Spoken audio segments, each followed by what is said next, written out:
Hello, ladies and gentlemen of YouTube, and welcome to another episode of Fanalysis, Harry Potter, we think. I'm Rutty4, this is Evan95. Hello. This is Jen Soraya1. Justin Loyal, unafraid of toil. Also, I have pie. And this is Greyjoy91. Hello. Chicken or the egg, Connor? Did you, get that pie just to have it for this, or did you honestly just want some pie? Did you contrive the pie? Both. And that, ladies and gentlemen, is the true magic. I expect nothing less. And when I said Harry Potter, I meant Wizarding World as well, because that's the new rebranding of this whole franchise. Yeah, I noticed that. Understandably. I was like, when did that happen? It needs a better name. Yeah, but it's understandable to reach for that anyway, because again, Harry Potter really doesn't fit it, does it? Given the unique focus on the character. But regardless, this is Fantastic Beasts and Where to Find Them 2. The Crimes of Grindelwald has absolutely nothing to do with Fantastic Beasts, so that's the first thing we'll mention. But yeah, they really should have dropped. Guys. They really should have dropped Fantastic Beasts from the title and just called it The Crimes of Grindelwald. Yeah. On that very point is the first film that we reviewed like a week ago or whatever. We said that it felt like they kind of shoehorned Grindelwald into this Fantastic Beasts plot. This feels like they shoehorned the Fantastic Beasts into the Grindelwald plot, which is like, why didn't you just do this instead? You know, especially like we just said, she rebranded it as the Wizarding World. That gives you license to now tell all the stories you want and not shoving them all into one thing. Can we do that, please? It's too late now, but still. Easily have been two series of films, yet for some reason they just insist on putting them together when they have no business being together, which is exactly what we said last time. Yep. Go ahead first, Connor. You wanted to go. Okay. As you can tell, guys, this review is going to be very positive. It's also going to be really organized, yeah. Yes. My response to this movie was decidedly lukewarm. I didn't hate it. There were a few things I liked, but for the most part, it just made me go, "What?" Agreed. Can I go next? I'm similar. Oh, sorry. Yeah, go sure, ahead. No, go ahead. Go ahead. I'll be brief. All I have to say is I agree with Connor in the sense that it didn't offend me as much as some other films, but like overall, it just felt really bloated and clunky. And at the end of it, I was left more confused than anything else. So yeah, go ahead, Matt. And you and I just said exactly the finished same the thing, Matt, didn't we, at the start of this? Yeah. It was like a better version of The Last Jedi. Which the funny thing was, we said it independently. Like I said it without realizing you'd already said it. So we had the exact same thoughts. In that regard. I just saw the movie. Like, it's not even been quite an hour, I think, since my screening wrapped up, and I raced home to talk about it with these clowns. This movie is like, I have like a schizophrenic relationship right now. There are things about it I actually really do like. I would give it, if I could, I would give it like an owl sheet of grades. Like, in terms of visuals, I give it an O. I think it's a really good looking movie, and not just in the special effects department. The way it's shot, it's more interesting than like even boring scenes. They're not like George Lucasized where they're sitting on a couch just talking. They're like, oh, it's dusk, and like we're shooting like from like inside an archway, like, you know, over a bridge or under a bridge, and it's, you know, the water's shimmering and people are talking, and hey, we're gonna cock the camera, or we play with the silhouette of a character walking. It's a good looking movie, like that. Very, very good looking movie. In terms of adherence to previously established lore, I give it a D, a dreadful. You know, Not quite a D. It knows the world it's in, right? But it's a D. The irony is that I found that the biggest problem with the movie is that, on the one hand, if you weren't an established Harry Potter fan, you're completely lost because you don't know the caveats of the setting, and the movie isn't really explaining it. But what you pointed out is that if you do understand the movie, you're going to be angered by a lot of things that they did, because it's it's basically a lose-lose. Yeah, exactly. When you first started saying that, I was going, you know what, Connor, I agree. But the thing is, as somebody who does know about Harry Potter, I still felt like a filthy casual. I didn't know what the fuck was going on. Like, did anyone else have this problem? People in the film didn't, for reasons we'll raise later. There were active continuity, like, not just blips, but complete rewrites that just break the timeline of the setting, particularly relating to one character in particular, which we'll get to. But yeah, I'm with you, Matt. This is the rag sheet of the film. I would agree with the visuals, I would agree with the lighting, I would agree with the actual kind of film construction, the stuff we actually see, and the behind the scenes stuff, like the editing and the just like I said, the camera shots, everything like that. Brilliant, loved it. The presentation, as it were, was excellent. Yeah. But in that regard, and this might not be popular to say, but I genuinely feel this way. It's better than any Harry Potter film for me, like in that specific regard, just in terms of presentation. I'd certainly really put it quick. at least on par with Azkaban, if not better. That's for me. That's for sure. Yeah, that's not is it, but that's so old. Like it's like Yeah. you know, in terms of aesthetic, even this is like to me just a jump up, but it can't really be helped. This might not be a popular opinion. I'm just gonna throw it out there because I feel this way. These are wizards, and they finally remembered they knew how to use magic. Like maybe it doesn't all make sense, but it is not just all white flashes. There's spell work going on. You can talk about whether or not you like that different applications, but it's certainly more. I give it like an E in that regard. You know what I mean? Like It's compared more to the varied, other yeah. films so far. Yeah. More dynamic in how it's presented. It suffers the same issues as the other films. They are still doing a lot of the things we dislike about it, but they're bringing some of the extra elements that we wanted them to try into on top of that. You know, they have like these specific They're actually chaining multiple different kinds of spells together. Yeah, and they tie, Yeah. nice ideas and nice logic into it, but particularly with the finite thing at the end. I thought, it was simply done and could have been presented a lot better, but, they're trying with that idea and they're playing with it, so it's nice to see that finally as well. Yeah, I completely agree And on that. some it's of it has almost- nothing to do with combat. I just like how casual, like in the books, there's a scene where Dumbledore dries Harry after he gets out of like the water and he's wet and cold and shivering, and Newt does the same thing to himself. I'm just gonna dry myself as I'm like. I mean, of course, why wouldn't you do that? Yeah, Of of course, course. just casually use magic. That and the that's all detective over the scene. place in this movie. Yeah. In a way, it hasn't been in the others for me. And on that topic, one of my favorite little character moments was when Newt did that to our man Jacob, and Jacob was like, "Okay, cool, you can do that." Yeah. Yes, yeah. Like, the Newton Jacob stuff was easily my favourite part of the film. I get, as you'd expect, given my appreciation for the characters from the first one. It's a shame that they're just barely in it. That's the main problem.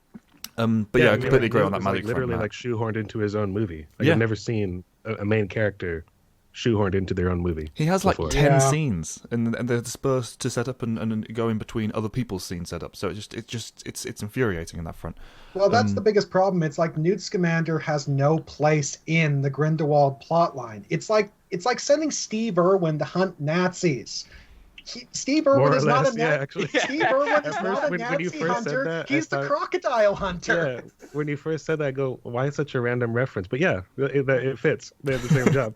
This is a But, dark wizard. It's one of the most dangerous predators known to oh man. God! One my blast God. from its wand, Please and I'm don't. dead. I'm gonna go touch it.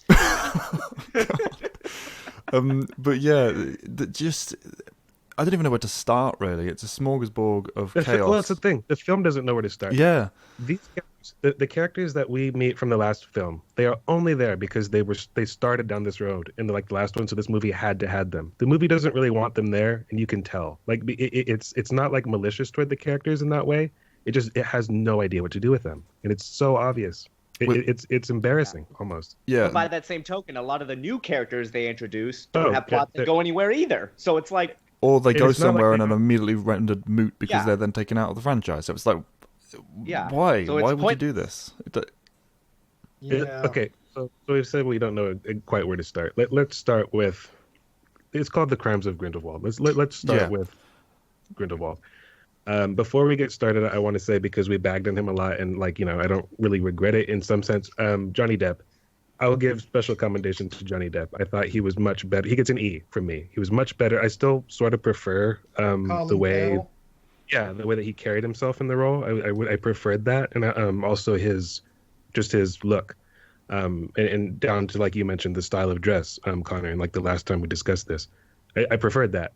But I thought Johnny Depp was going to be absolutely horrible, as this character, and he turned out to be not at all. I thought he was really effective in his big scene where he's having his Magneto moment. I bought him when he has that rally toward the end. I don't want to go horribly out of order. I'm just saying up front, he's not my problem with this movie. That's just Yeah. how I feel. And that he is came off something- as someone who actually was charismatic and who you could actually Yeah. believe would inspire a movement like this, like his character is supposed to be. For So me, good for him there. For me, he did in his performance, in his writing, and his what they did with him on screen. I think definitely not for me. But The skull bong. well, yeah. When they brought what that was out, I was that? thinking, are these guys really not talking to each other and go, are we the bad guys? Because this is clearly. See, that scene was yeah, actively annoying me, and how everyone else was lapping it up, and it wasn't his fault. Which scene are you talking about? The arena scene, as you said, the one big reveal moment that he's talking to them. We'll get to that. I guess we'll get to that. Yeah. Well, we can discuss that more on the scene level, but I think I disagree like completely with you on that one. So like we can discuss that one later. Yeah, like no that worries. to me, that was probably my favorite scene with him in it in the whole movie. I'd probably agree, but I also didn't like him anywhere else in the film, so that we'll have to get to that. But again, not Depp's fault. I think I completely agree with you that he did a solid job of what he was given. I just think what he was given didn't do the character credit, especially not the other characters that are following him as a result, because that was what was really griping me about that film. Well, they were hardly characters. Well, of course, yeah. But, I mean, in any case, so that's that. So I mean, the film. What is even going on? Like they're trying to do like a prison transfer for kind of no reason. Just to put him back to his for some reason they origin. decided to not execute him on the spot like they did with Credence for doing exactly the same thing that Credence did, but worse. But whatever, that's because he's Grindelwald, I guess. And yeah, the incomprehensibility starts up straight away, because everything that he's supposedly accomplished during this, the setup for this escape, he shouldn't have been able to without any access to anything. Because I mean, how did he brew the polyjuice potion, for example? How was that done? It seemed like he had some collusion from the guy who faked having his tongue cut out, whoever that was. Yeah, and they set up nothing to they talked establish about how he was swayed possible. several guards.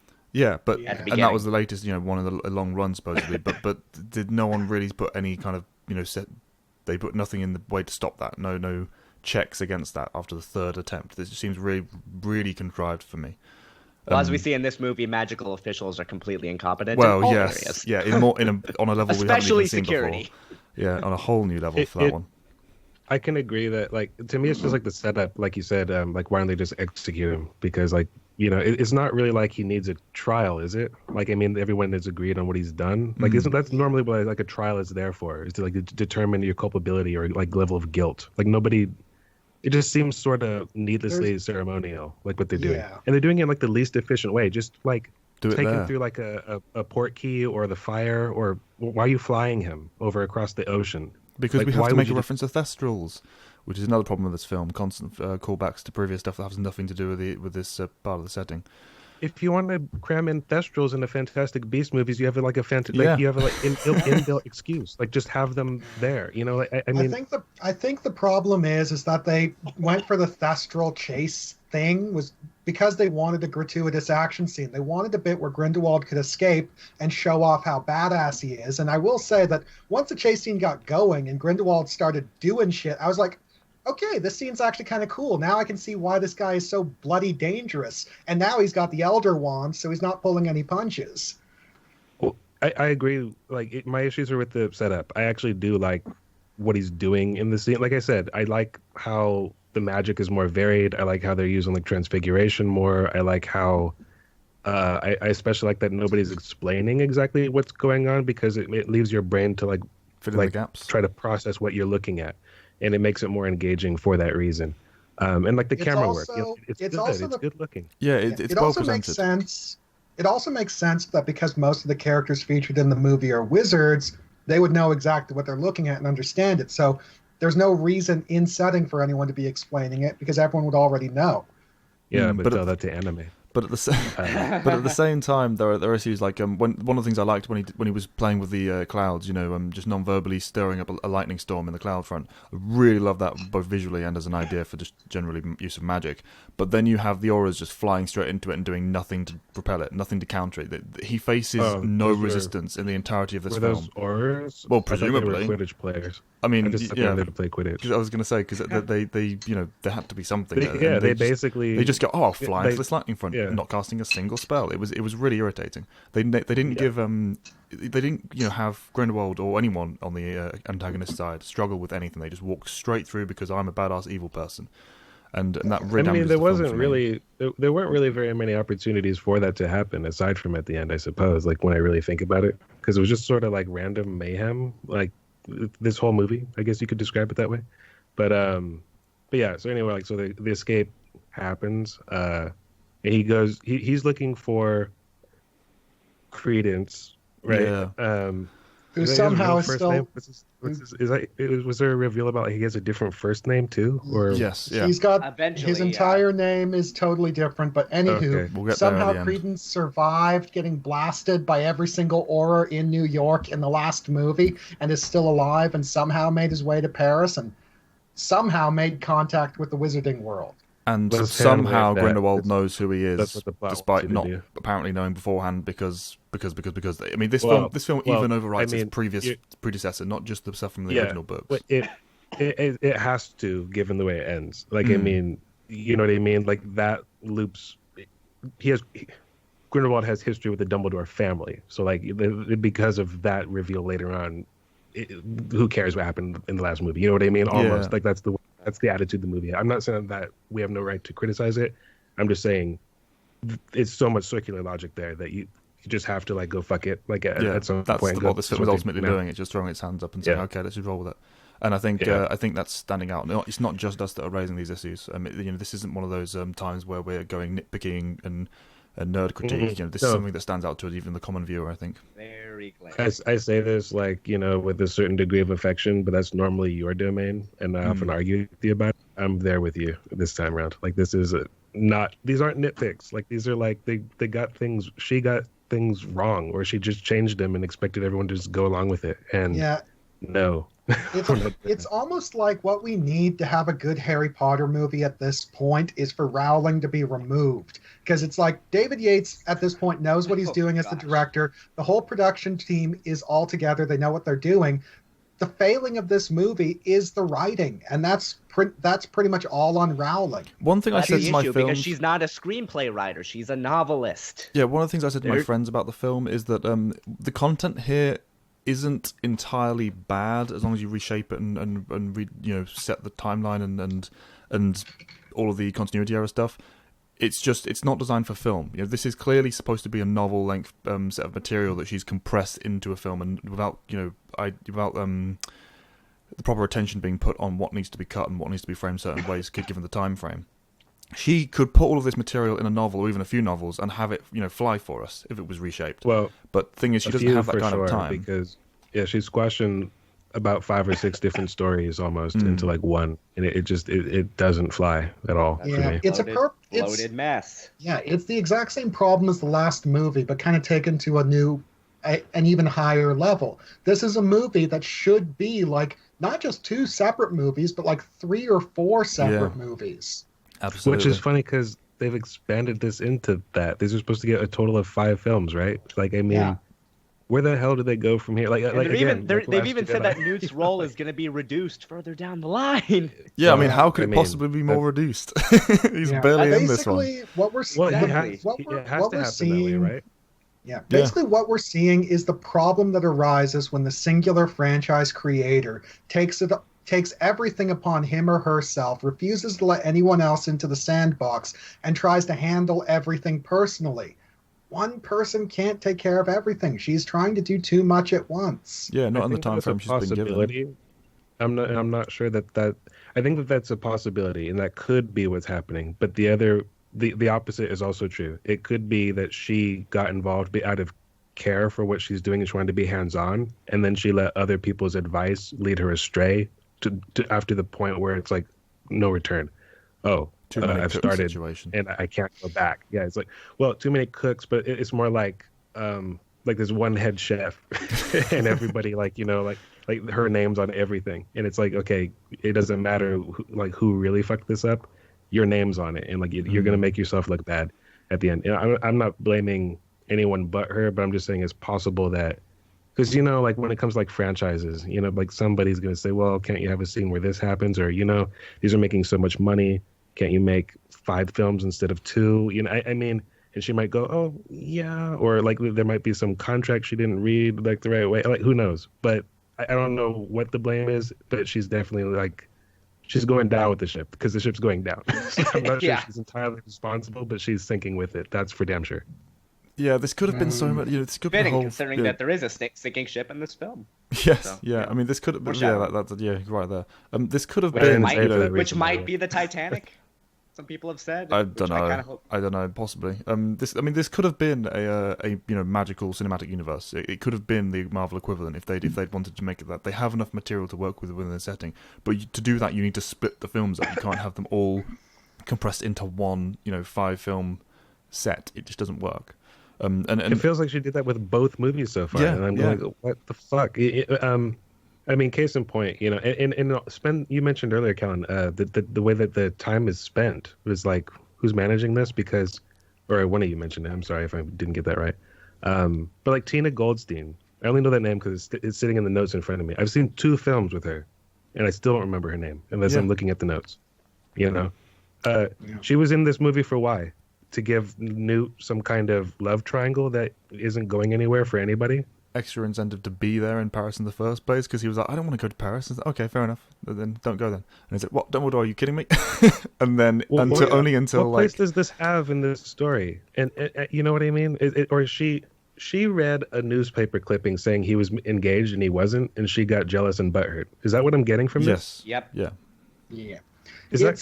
Is that compelling? Like, can that be done well? Like, can that be done well? I mean, that seems like it should be cut. It's one of those manufactured drama moments that needs to be resolved the second they actually meet. But unfortunately, we get the entire film where they're together.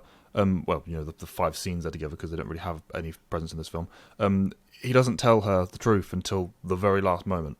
And it's like, you're just thinking, can you just explain? Right? Can you just explain? And but the only reason is manufactured drama. They can't drag out that tension, quote unquote, without doing that. It's not an interesting bit of tension. Like, no, of course not.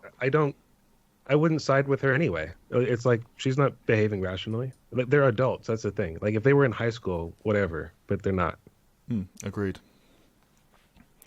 But yeah, that's basically all we have with her character, because the rest she's doing is trying to save Credence, which gets thrown out the window as soon as the big Grindelwald stuff gets put in place. They all have their own little chain lines of supposedly character development, or at least plot threads that they're supposed to follow, and it all just gets tangled up into the one knot of Grindelwald.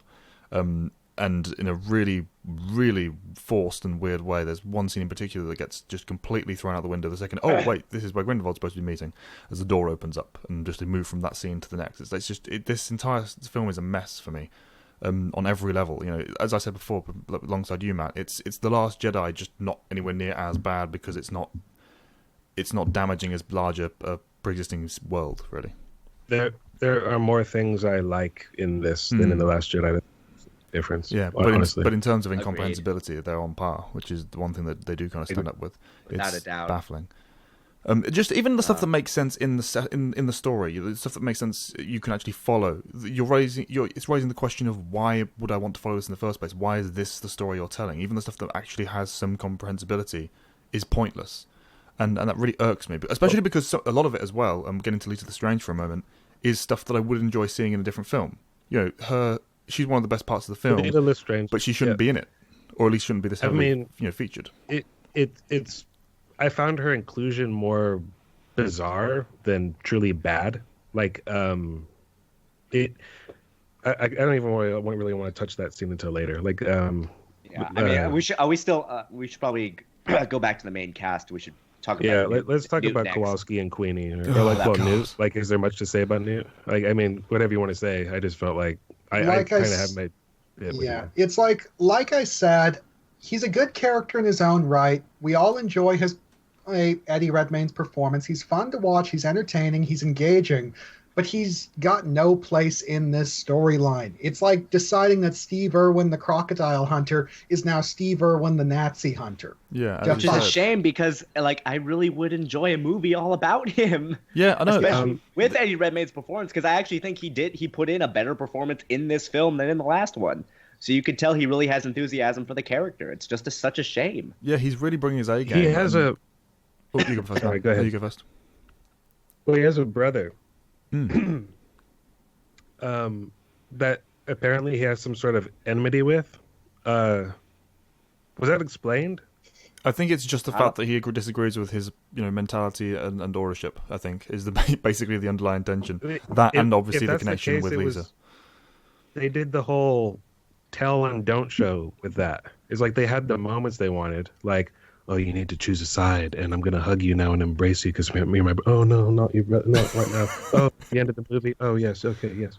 It was like Well, this wasn't really earned. Like, I mean, I didn't really, I don't feel anything because I didn't really see you guys fall apart in a meaningful way before. You can't have the unite, let's unite and feel something moment when I didn't see you part on bad terms in the first place. Bearing in mind You know what I that's mean? the last Right. time they've seen each other. They hug and they don't encounter each other to the last bit of the film, and then after the big action scene, they hug again. That's it. They're bookending with no book. And normally, in that circumstance, when you say you have to choose a side and they part, one's on one side and one's on the other, this is just like, oh no, I'm not really on a side, am I? It was like, oh, okay. Doesn't hold the same weight. now. Yeah. And it's like, well, why? What? I will say I like that his casting with the brother because he looked a lot like him. Yes. Without looking like a twin or being obviously the same actor because it wasn't. So whoever that guy is, who played his brother Theseus, that was good casting. And I liked him enough. I mean, I didn't hate him. He didn't do much for me because the movie didn't do much with him, but he was fine. But like I said, it doesn't amount to much. It was a definite Gryffindor as well. I liked the way they were playing with the the different traits that they both shared, just in different ways. And I like the whole dynamic between them as siblings. They just, like you said, didn't really do anything with it. They didn't have enough time together. Yeah, they didn't have enough time in the film. Full stop. You know, they needed to keep all of these. If they pass these down from like the 7 different threads we're following in this film into maybe like 2 or 3, and then focus the themes of all of them and have that be what ties them together in the end. Even if it has to be to do with Grindelwald, have that be the case, fine. But they didn't even do that much. They had all of these different threads spreading out in different ways. Some of them get cut off completely. Some of them get wrapped up and then immediately follow on with the knot of Grindelwald having no connection to it outside of that, the physical proximity in the story. And it's just that's the way they kind of wrote this, it seems, or at least that's the way it ended up being written when they ran out of time at the end of the production. There's no cohesive reason for anything that they've done here. It's not like I disagree with the method they were trying to follow. They just again, it's like the Marvel movies. It's like you have your individual character films, and then you have your team films. Right. Yeah. And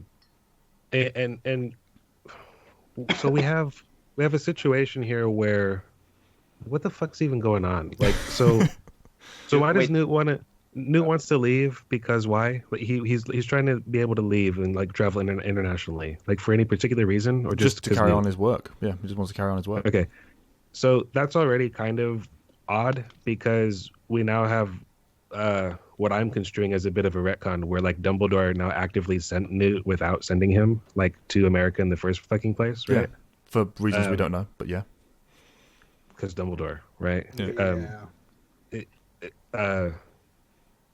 It just feels like the movie doesn't know. It feels like a decision that was clearly made in post to me. This Dumbledore and Newt connection. It's addressing the issue that are raising the question in the first place. It's looking at the problem of everyone is actually saying why is Newt a part of this story? Because Dumbledore sent him. And that's basically what they're doing. The first movie had the past that we're the ones doing that, and this one the movie itself is asking that, and that's where it's like, what is this? You were going to say something, Connor, a second ago? Well, it's also just kind of goes back to what I was saying about Newt having no place in this storyline. Why would Dumbledore send him? Because what is he sending him to, by the way? Yeah, like it's not clear. Well, in this film, he's supposedly saying that he wants him to get the item that we just don't see on screen because it's supposed to be this big twist in terms of what Dumbledore wants and why he's staying out of this. But he never. Yeah, that was the point. That was the plan. That's the clear implication. It makes we just don't get that explained until the very end, and it's ridiculous on face value. Dumbledore is one of those characters where you could almost explain anything. Well, like Dumbledore planned this, and I would almost buy it, like just on faith of Dumbledore being involved because he's Dumbledore. Not this. That's like a suicide that mission, doesn't isn't fly it? for me. he himself is surprised. He's like, "Wait, what? How did that on earth did you do it?" It's like, so you sent him to fail? It's like, what was the point of all this?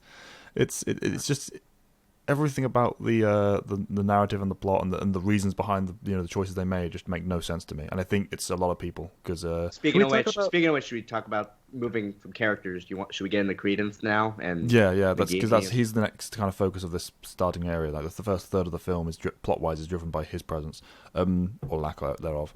Well, so he's on the quest to find out his origins, figure out where he's from. And that's fair enough. That. I mean, if you're going to resurrect that character from being like clearly dead, like in the last movie, to this, like that is a question that should come up, I suppose.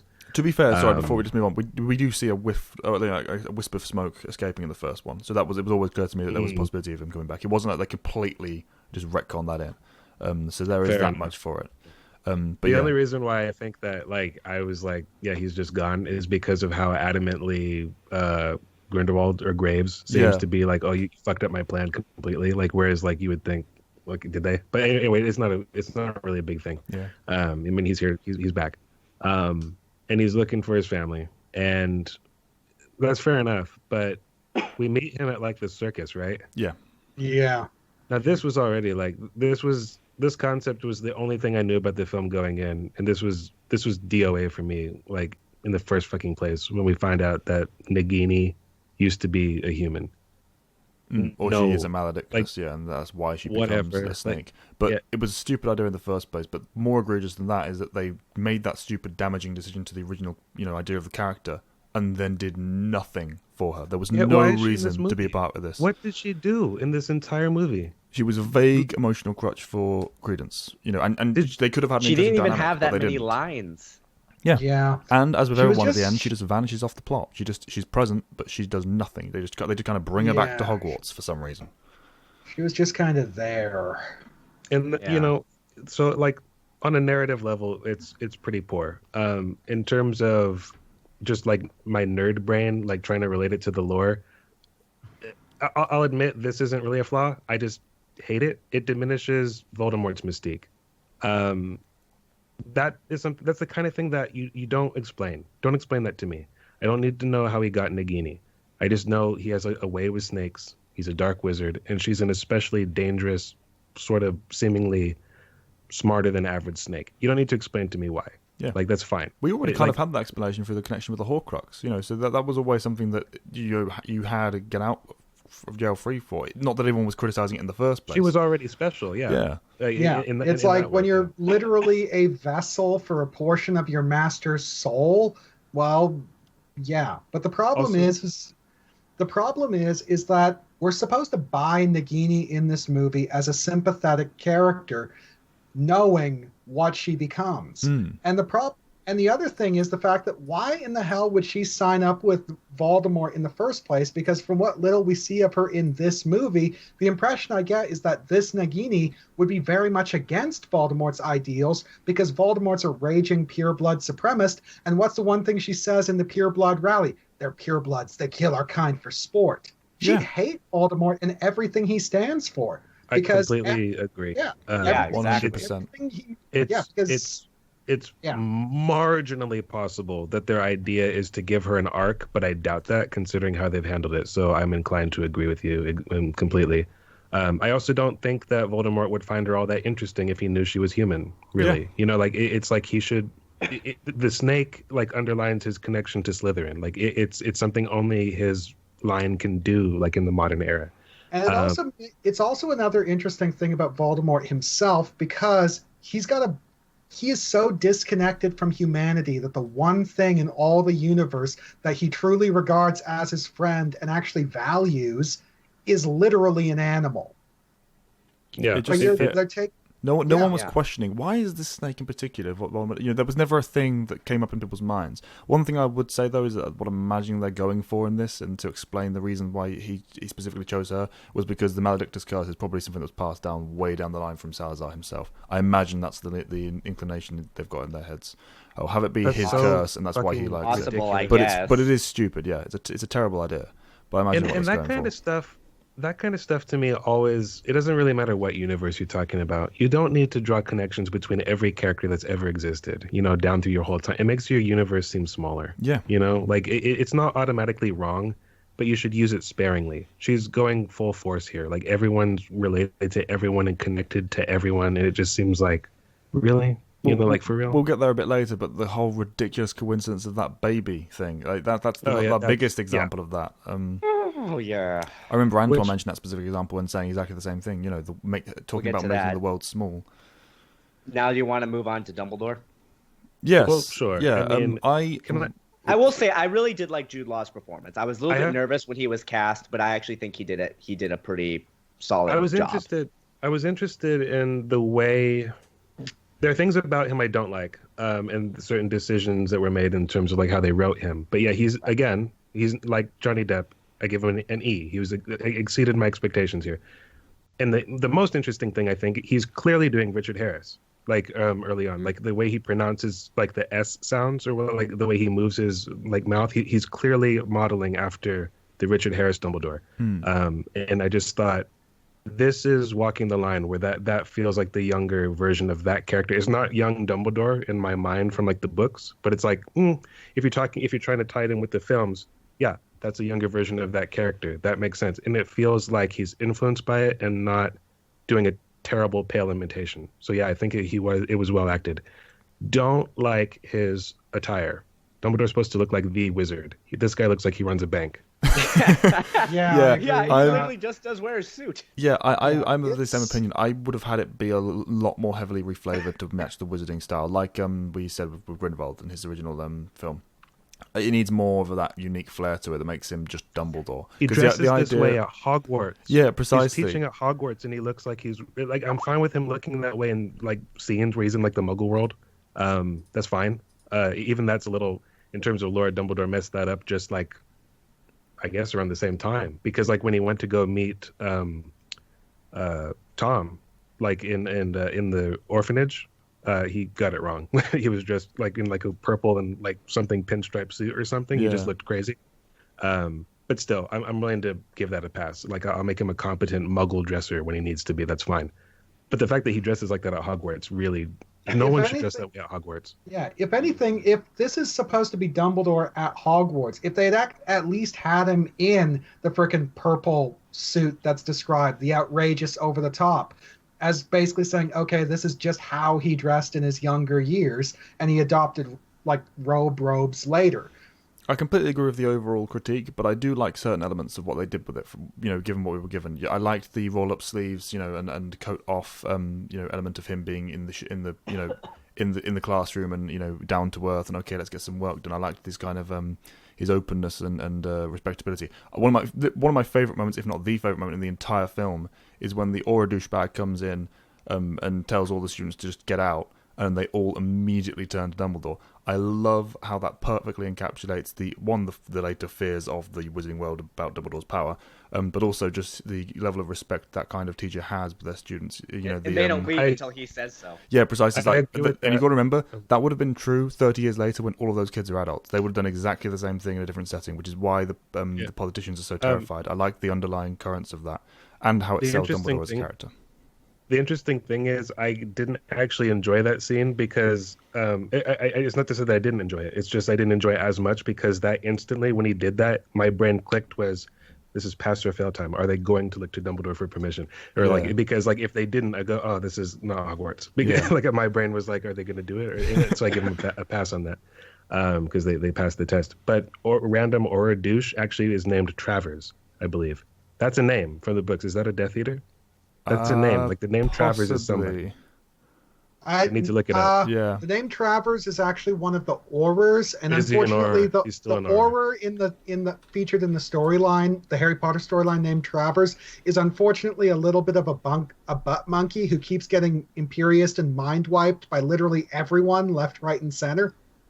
I wonder if it's like his relative then, because this guy seems like a lot more competent. But it is if this trap, it is another little example that didn't bug me too much because it is another example of the ministry's nepotism. It's like you got one Travers who gets the job and is super, super good, and suddenly the ministry's like, okay, well, we'll just give high positions to every Travers because nepotism. Unfortunately, not every Travers is as good as this Travers. And we know that happens. That does happen in this world. Also, randomly, like, there was a McLagan here. Yep, Cormac McLagan's dad/granddad, yep. Does that need to be a thing? I mean... Well, the funny thing is that the character portrayed in the scene, it's like, as soon as I found out that he was a McLagan, it's like, okay, makes perfect sense that he's a cocky bastard, because that's generally how McLagans are presented. But at the same time, I kind of enjoyed I enjoyed his little rapport with Dumbledore. The fact that he's a cocky bastard to everyone else, but with Dumbledore, he's like, yes, sir, of course, sir. Yeah, there's a Like, reason fair that enough. Dumbledore carries the weight that feels he out of does. place to me a little bit just because he was Slughorns. You know, it wasn't like Dumbledore. I don't feel like this feels like Dumbledore's Slug Club, and I feel like that Dumbledore should have that. Really, necessarily doesn't bother me that much, but it just seems like there's just so referencing for like no reason, just reference, and even when it doesn't make sense. In the case of McGonagall, if we want to talk about that real quick. Oh God, yeah, she's not born yet, guys. This is like 10 years before she's born, and somehow she's a teacher at Hogwarts. But even if you want to ignore that, which I can understand, some people don't care about that kind of that timeline incontinuity. The main thing I have problem with is this is McGonagall. Like, She transfigures a student. I mean, that as well, but I don't care what kind of, sure, she's a new teacher. She's not who she is when she grows up to be, the elder that she becomes. But I don't care. Why make the narrative decision to strip Minerva McGonagall of her teaching ability, of the respect that she just commands among her students? Why make that choice? What does that give you? That just undermines the knowledge of the character, and it really irritates me. What even was that scene? It was like someone 200 points, hexed. 300 points. Come back! He's like, what are you doing? But like somebody got hexed and then like ran and then like the whole school chased like it was like a witch like mob like at Hogwarts and it was like why? But I mean, how often does that happen at Hogwarts? Can you imagine Snape with like an army of students like come back here, Potter? Like that's ridiculous. Like that's just completely ridiculous. And the fact that it was McGonagall, I didn't understand what the was there for. It served no purpose. It was supposed to big up the Lita kind of the rambunctious student thing, but you could have done that without damaging other mainstay characters that we care about infinitely more. It was really irritating. And yeah, aside, even on top of the incontinuity of her not making sense that she's teaching at that point, which the next thing they mention is Lita Lestrange, as a kid anyway, because this is the part of the film that's explaining her youth. But if this is where we are, like, I mean, I'm glad that they spent time with her, sorta, I guess, because they introduced her here, so we have to know her for her to matter. Not that it really goes anywhere, spoiler alert. But I just think it's really ironic how they spent way more time in the past with this character than like Snape's worst memory, for example, So it's like this is the kind of stuff that I was like, I with respect to that original cast, I kind of want them to redo Harry Potter, just because like with this filmic sensibility, because this is way better done flashback. Not that it really all amounts to much.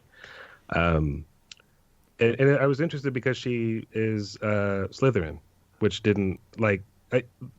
She's the missing ingredient in the books for me. She's a normal person Slytherin. You know what I mean? Or at least she comes across that way. Yeah. You know what I mean? I like the time that they spent with her in that flashback because it not only explained her baseline, character, but also established the connection she had with Newt and the kind of dynamic they had going on. I really like what time we got with her, and she's probably one of my favorite parts of the film. It's just that the problem is she's so superfluous to the actual story and the narrative. You could take her out, and aside from the little beats that she happens to be a part of the plot for, it could have been anyone else. There was no reason to have it be Lita Lestrange that is a part of that, and same thing with Newt. This belonged in a different film. Their whole dynamic with the brother and him and her. And the Fantastic Beasts should have been a different film. So let's go ahead and let's cover like the Nicholas Flamel angle if you guys wish real quick, and then let's talk about the brother and all that just lumped in one, because that's like basically the rest of this. That's like the crux of the story, and that will be there for a while, I think. So you guys had thoughts on Nicholas Flamel that you wanted to share? Completely superfluous. Yeah, that was my thoughts. Way, shape, and form. Yeah. It's like they just kind of crammed him in just so he could be there. It's like, okay, now we know what Nicholas Flamel looked like and acted like and sounded like. Okay. And it was such a tease because it's like he gets geared up to go to the gathering, and I'm like, are we gonna get Nicholas Flamel versus Grindelwald as our finale? And I know that he actually existed. Nothing at all. Is it established in her lore that he was always in France? Because I feel like the original story is French, as far as I'm aware. Oh, okay, so she was just like, well, it's in France, so I'll just put in Nicholas Flamel. Like that's kind of what it feels like to me. It was just also, like she put him there because she felt obligated to, but not really because she had any idea of anything fun or clever to do with him. The implication I think they're trying to get across is that he's a part of some sort. Who was giving him orders? Yeah, that's what I'm saying. Who the fuck was that? That's what I'm saying. I think the implication is supposed to be some part of some sort of Illuminati. Like there's an Illuminati of wizards and witches that work together, and that's the thing. Because the Proto Order of the Phoenix. Yeah, I mean we've got the Phoenix symbol on the front for one, but also that's the only real thing you can draw from that, because there's a whole book of people he's supposed to stay in contact with, and it's a portrait situation, so maybe passed down for generations. But also, where's his wife? That was a part of his story. Why aren't we getting a nice, charming scene with two old people that have been alive for way too long? That was something they could have told here. It would that would have been yeah, I get what you're saying, but it that would have been equally baffling, I think, in execution. Just I don't trust for these sure. people. It needs to be a different story. Because it would just been we're just old and here. That would have been stupid. And you've broken into our house because Dumbledore said you could. And you know what I mean? It just, Nicholas Flamel, I don't really have to what you see in the trailer is pretty much 30% of his screen time. Pretty effectively, much. That's it. And he comes in to help. And he's like, I haven't seen combat in 200 years. I have to go. And it's who are you? What? I just. And why did they need you? What? He just showed up and helped with the spell that everyone already knew how to do. Apparently, right? Yeah, but they didn't know how to do it in a circle. Get in a circle, guys. That'll help us.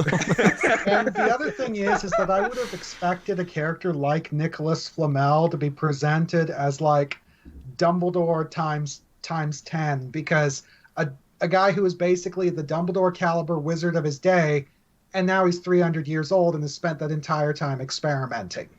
Well, not even. It doesn't have to be necessarily as powerful combatively. Just he has to have that kind of presence to him. There's a reason Dumbledore is friends with him. There's a reason they have that connection. It should have been more than what we had. I mean, there has to be. I mean, he had such a rapport with him that he could convince the guy to commit, just kill himself to save the world. Saying, clearly, not everyone has put as much thought into that. It's baffling. But yeah, we're kind of jumping around the plot. He's all not over the really place. even So where do you want to go needed. to next? He really just he did just show up and say, "Get in a circle." Yeah, that is all it is. Everyone already knew what to do. Yeah, they knew the spell. He they doesn't just have It's baffling. I will mention now, because in case we forget elsewhere, but does Paris, not care about the Statute of Secrecy? Because the amount of magic that goes on in this and just C'est la vie, right? Yeah. C'est la vie. I know. It's for me, I was just the whole thing with the giant lion cat creature. People are very clearly seeing. Yeah, I mean, we clearly need Newt's all. This thing can travel 1,000 miles a day. Why is it still here? Yeah. A third of the film later. Why isn't it gone to the moon and back from by now? It was just. It lacks confidence. I didn't understand that. It lacks confidence, Matt. It's not confident enough. That's what his whole shtick is. I didn't mind it when all of the big black sheets started appearing and covering all of the buildings, because I figure, okay, it's probably a very specific type of spell that's intended to only be perceivable by wizards. Muggles just don't notice it, so that didn't bother me at all. It was all the stuff with the Fantastic Beasts fucking shit up, and the spells, the giant dragon flame where thing. They make a conscious effort to undo it at the end. We get nothing like that here. Yeah. I mean, it's we need it more here because more people have seen the damn things. This is the entirety of Paris looking at this file. As we've learned, that cure apparently didn't work, so maybe that's not the best decision. Yeah. Well, it never made any sense. Full stop. It was what ridiculous. But the idea is that it gets rid of only the bad memories. Stupid, but extremely stupid.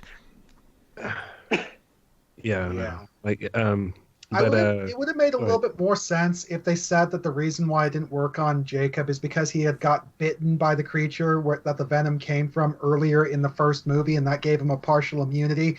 And then, Queenie uses her telepathic abilities to kind of help unearth the rest of his memories. Because the implication is that he actually says that she helped that. him with the rest, the stuff that had been taken out. But it's just it's a built-in thing.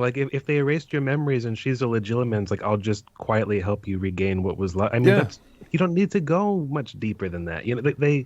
They overthought this, or something, or underthought. I don't know what. I can't settle on what it was, but it was just wrong. Yeah, it's too unclear to even pick apart. But let's just talk about Jacob and her for now, because that's a huge part of this that I really hate. For one thing, Jacob is still one of my favorite characters. He's the only one who got untouched and undamaged by this film. He gets in the plot completely damaged, but in terms of his own personal characteristics, he's fine. He's as lovable as he always was. But Queenie, one of my favorite characters in the first film, is dead to me now. It's what have you done to this character? Well, that's what I mean. I agree with you, but they're what I mean when I say they started down this road with those characters and then clearly didn't know what to do with them, because even though this started as like a Fantastic Beasts story, and we all wanted to continue it being like a Fantastic Beasts story with Newt and these characters that he knows, they are only relevant because of what Grindelwald's doing. Yeah. Their entire thing is built around that. Like, you know, like one of them has to be on the side, you know. It's kind of, I get the idea with her. Like, that makes total sense to me because of like the way it is in America where she can't be with him and over across the sea we can. You know, I get that setup. Where it goes is completely bonkers. Well, my question is, why the fuck did Queenie think it was necessary to enchant him in the first place? She could have just said, hey, how about we move to Europe? Yeah, well, that was just a joke. That. That was just a joke. Yeah, that was just a case of, let's do this horrific thing that is really, really morally questionable for the sake of a joke. It's like, no. I know. That won't make my character It wasn't played as a joke. Yeah. No, but the most time spent on it was just a joke where you've got him going, and then after that is when it comes up. And but the aftermath is anything but, and she gets mad at him. Yeah, which I don't. It's when I was watching that whole scene, I wasn't able to get on board with the humor because all I was experiencing were unfortunate flashbacks to Merope Gaunt. Sure, of course. I mean, it's deeply uncomfortable. It's horrible and completely pointless. Yeah, it doesn't. It goes nowhere. And again, the whole thing with Queenie, everything about her is that she goes to find Tina, right? She comes out of the. What? Sorry, what? Did anyone feel like I know they were from New York in like the last movie, but did anyone feel like she was putting on the New York this time, a lot? Yeah, it seemed a little bit. It was a little. Odd. It was a little exaggerated. Like Quinn. Yeah, it was a bit odd. I noticed that. But that was just barely noticeable for me considering what everything else they did with her. I mean, she went to Paris to find Tina, went to the ministry. She couldn't find her. She left the ministry. She sat down. Well, no, she saw a glimpse of Jacob and Newt, chases after them, gets a little bit lost and stumbles, tries to use legilimency. The crowd throws her off for some reason, even though that's never been a problem before. And then she sits down sad. And then from that moment on, she's just carried along by the insistence of the plot. She gets randomly stumbled upon by the evil bad guy woman, pulled down back to Grindelwald's house, and then is just entranced by him. I mean, what is this? Yeah. That's supposed to be, compelling to us. The super sad thing is that if anything, the idea of Queenie joining up with Grindelwald makes absolutely no sense, and it's pretty clear that she, like the Queenie presented in the movie, doesn't understand the full extent of his ideology. She doesn't understand that he fully intends to exterminate the majority of Muggles. She thinks that it's like, okay, change the law, we can, be together. It would actually make a lot more sense to me if Tina ended up being the one who ended up joining Grindelwald, because she's the one who actually has negative experiences with Muggles, i.e. her tussling with the new Salemers in the first movie. It'd be something at least. Yeah. It's kind of doomed with Queenie because I can kind of see that maybe she doesn't understand what his real motives. Like, if the idea is that he's so charismatic that he can present a false story that others will buy, that would also be a good moment if he was a superb Occlumens and he could still fool her. And he was framing it in his head, don't and she was breeding his mind and saying, "No, look, I can see he's fine," and it's really just him manipulating it in his own head. That would have been a good way to go. And the foundation of her, quote unquote, arc and what she's doing, I can see where they're going from on the very first step, but. Then you look at her character and go, no, this character would not do this. If this is something she would not do. She even if it got to the point where she was questioning maybe it's something we should look at least we can listen to him. The second that Jacob says no, that will be it, because that's the whole motivation for doing this for her and Jacob. So if she's going to lose him as a result, it just completely undermines. It's a narrative paradox. I get. We're not ready to talk about it quite yet, but I'm willing to give Grindelwald's agenda a little bit more validity or legitimacy. I can kind of see what he's talking about, more than I would expect. What I expect you're going to say, Colin. But even with that said, it's not the kind of message that should appeal to Queenie. So I agree. It doesn't really work there. And there's the simple fact as well on a plot level that she leaves and then Paris gets nuked behind her. That if they hadn't been there to stop it, the next paper she'd have read would have been Paris burned to ash. That would have been the next thing she got. And she goes, So it doesn't. We can't buy it on a thematic level because that's the ultimate outcome if they hadn't been in there to intervene. It takes complete agency away from her character and damages her. The core of who she's supposed to be, her personality that we so fell in love with in the first film. It really irritates. Yeah, She's the only character that really happens for me with in terms of like absolute character assassination. But the problem is we liked her so much in the first movie that it feels just as impactful as if it had been happening to all the characters. Yeah. You know, it's or like someone like Luke, Newt, you know? Yeah, exactly. Yeah, it's a milder version of what they did to Luke, and it's just, it really is irksome. And it doesn't help that it's attached to the main villain as well, which is just it doesn't help his point. We're supposed to like, or not, we're supposed to enjoy Grindelwald's presentation, and I can't even do that much because of everyone else's reaction to him. Even when he's being done reasonably well, it doesn't explain the. Yeah, this is where I think we're getting ahead of ourselves because unless you want to talk about. No, it's fine. We still got other stuff to talk about because there's other stuff that happened before this. Yeah. All right. I mean, I guess we're getting into the main story beats now, since we pretty much. Yeah, we've done Can both characters, but Can we talk about use of comma in this now? Like, Oh yeah, Can we the get whole into that?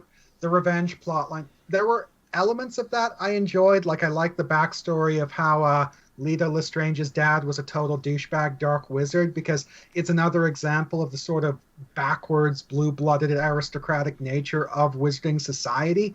But how this related to Yusuf and his involvement in the plot, I was just like, what are you doing here? This was so fucking convoluted. Like Yeah, it was like, I'm the son of someone you've never heard of, and I've come to get my revenge on someone else you don't really know, and the audience doesn't know who the fuck any of these people are, and here I am. And when your father heard that the son of someone like was after his son, you know, it was like what? It had visual aid, and I was still I am lost. your It's like I ran out of fucking brother's cousin's former roommate. I was Does just that make writing sense? notes down, and the scroll just went out of the The door. movie's full of stuff like that. It's just Yeah, it's exposition, but I mean, exposition dump. but that was like potentially well done exposition, but it was so fucking cyclical, and I ran out of breadcrumbs. I was like Hansel and Gretel with like in the woods, and fucking then they have the nerve to have a twist in the middle of that. Yeah. No, I killed the baby. Like, and it was like what?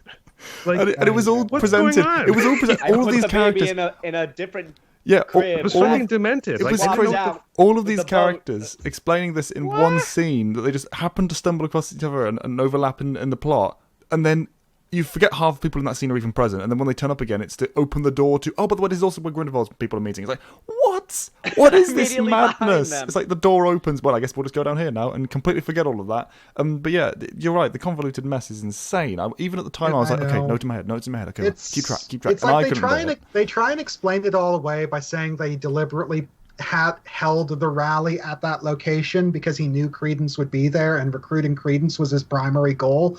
But the problem is it kind of turns into this whole thing where it's like, it turns into a plan that just shouldn't work because there are too many variables that Grindelwald can't control. Yeah, and they point out, this is a trap. Like, who is this a trap for? Exactly. It's like, we know, but how are they putting the pieces together on every level? It's like, well, what is this? He has so many different people he's trying to lure in with this one trap.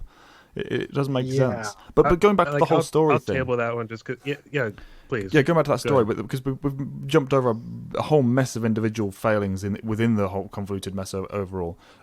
Biggest one being, This of course, is where I fell off the movie.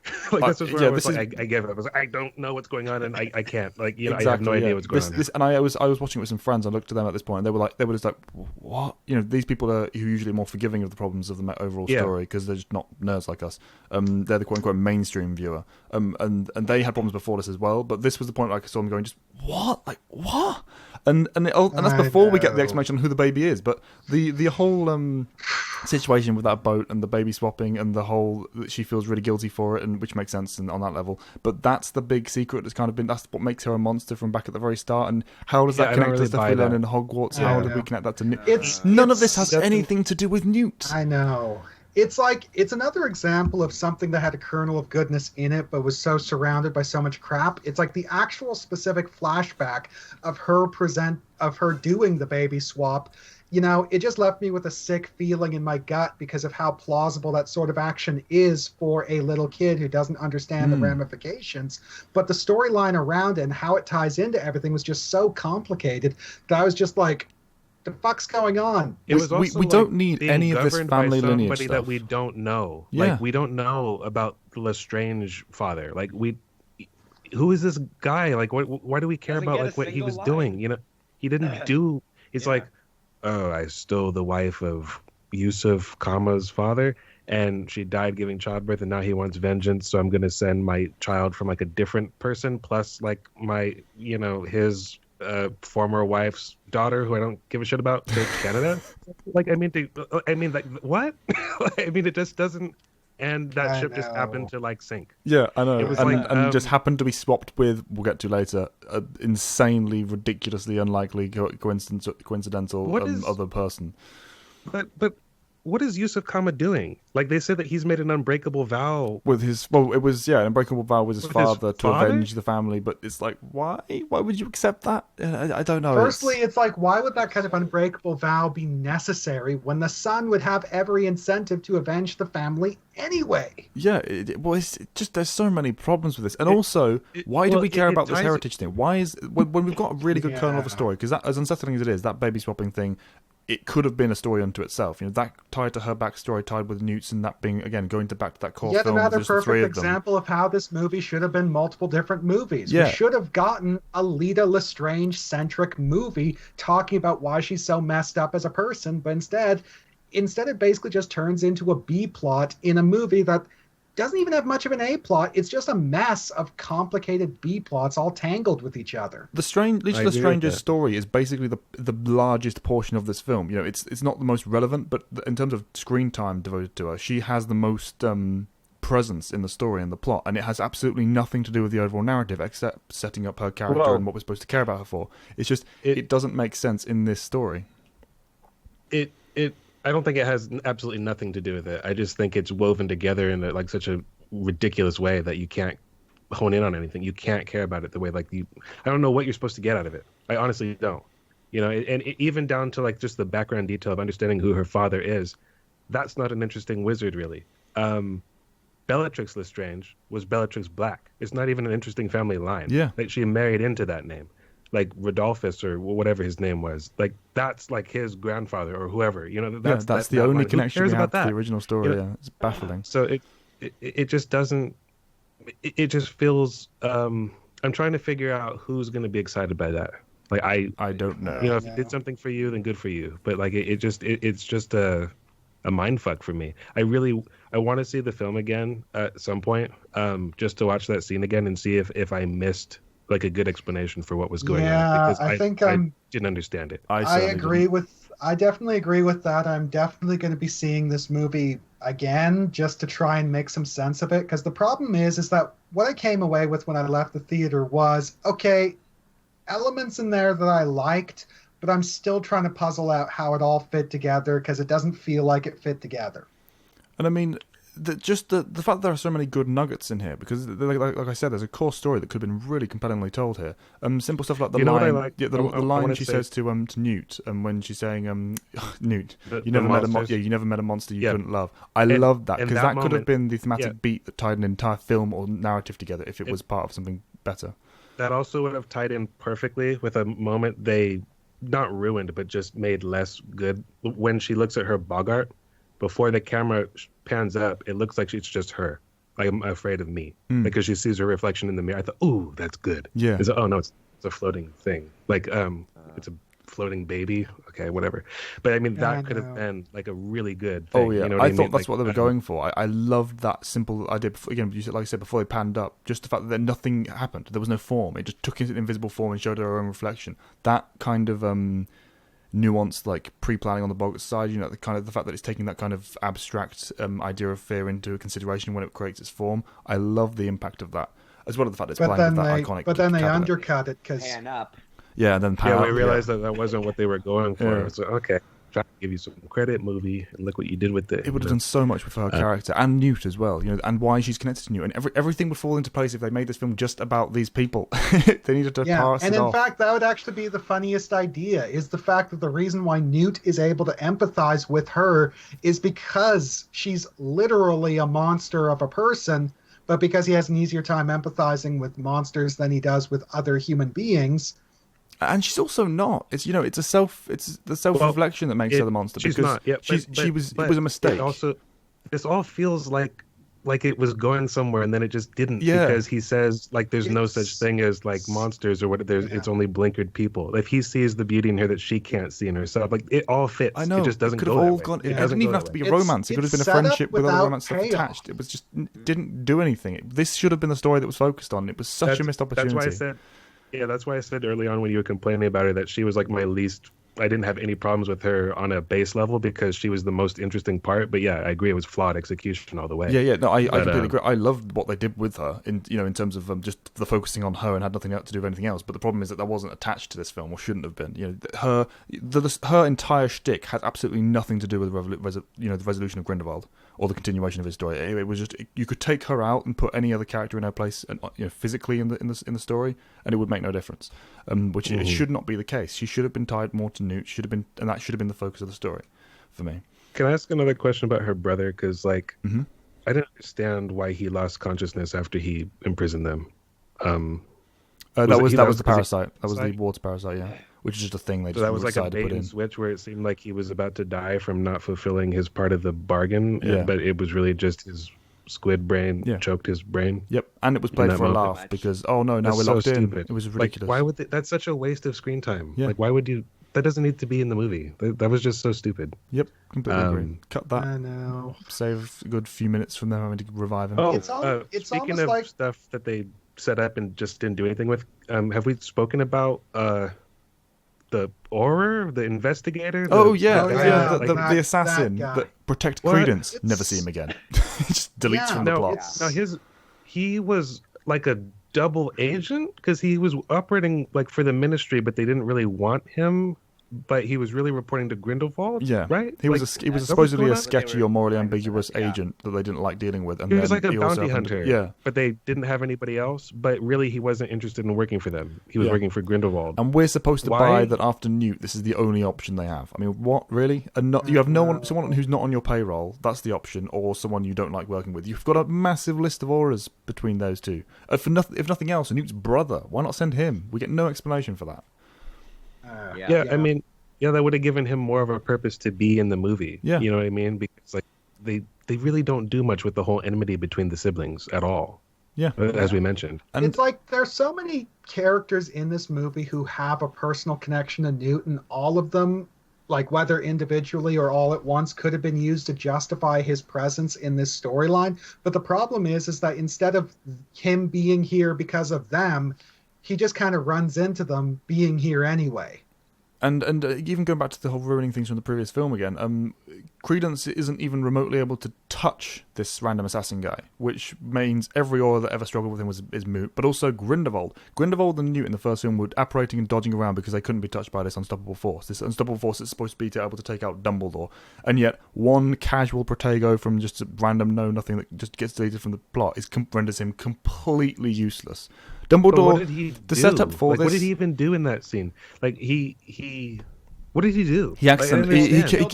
he killed in order the to keep connection. them from Yeah, revealing his parentage. yeah, and that was but- annoyed Credence why? for his reasons. Like, what's the They're, point? they're supposed to be doing they're supposed to be cutting off I know any that- way of finding out the secret himself, so that he's driven towards Grindelwald. Is the whole point. Yeah. But that's just Yeah. it's just But- so stupid.